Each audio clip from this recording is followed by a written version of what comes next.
Prabhata devotional. Please subscribe.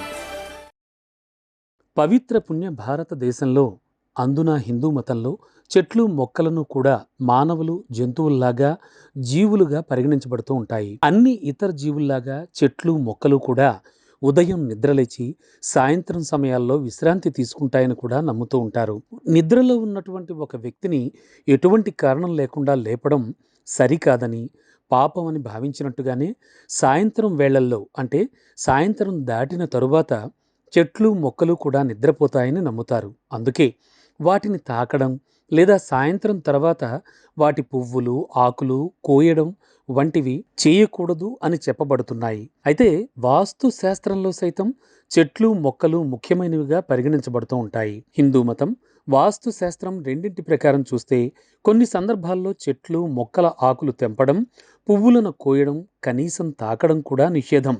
ముఖ్యంగా సూర్యాస్తమయం సమయం తరువాత లేదా రాత్రిపూట వాటిని తాకడం నిషేధించబడిందని చెప్పాలి.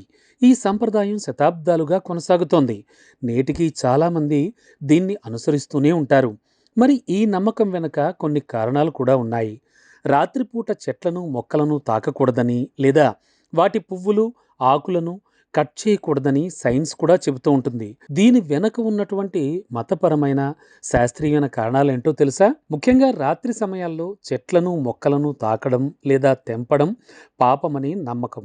అనేక చిన్న చిన్న జంతువులు, పక్షులు, క్రిమి కీటకాదులు చెట్లు మొక్కలపై నివసించడం ఇందుకు మరో కారణం అని కూడా చెప్తూ ఉంటారు.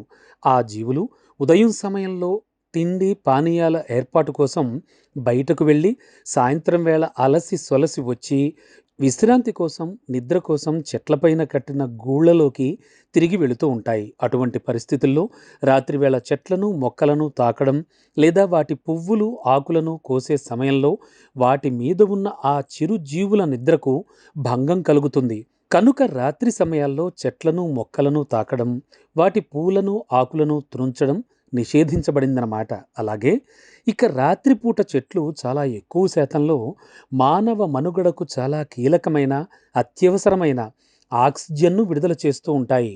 స్తబ్దుగా ఉండేటువంటి రాత్రి సమయాల్లో ఈ ప్రక్రియ మరింత మెరుగ్గా, వేగంగా జరుపుతూ ఉంటాయిటవి. అందుకనే ఆ ప్రక్రియకు ఎటువంటి విఘాతం కలిగించకుండా రాత్రివేళ ఆకులు పూలు కోయకూడదన్నమాట. అంతేకాదు మానవులు విడిచే కార్బన్ డయాక్సైడ్ కూడా మొక్కలు చెట్లు రాత్రివేళల్లో వేగంగా గ్రహించి అంతే వేగంగా ఆక్సిజన్ కూడా విడుదల చేస్తూ ఉంటాయి. ఈ విధంగా సైన్స్ పరంగా చూస్తే మనకు అనేక విషయాలు గోచరిస్తాయి. అందుకే పెద్దలు చెబుతూ ఉంటారు, వృక్షో రక్షతి రక్షితః అని. పర్యావరణాన్ని కాపాడదాం, ప్రకృతిని ప్రేమిద్దామని. ఇటువంటి మరిన్ని డివోషనల్ కథనాల కోసం ప్రభాత డివోషనల్ ఛానల్ని సబ్స్క్రైబ్ చేయండి, లైక్ చేసి షేర్ చేసి కామెంట్ చేయండి.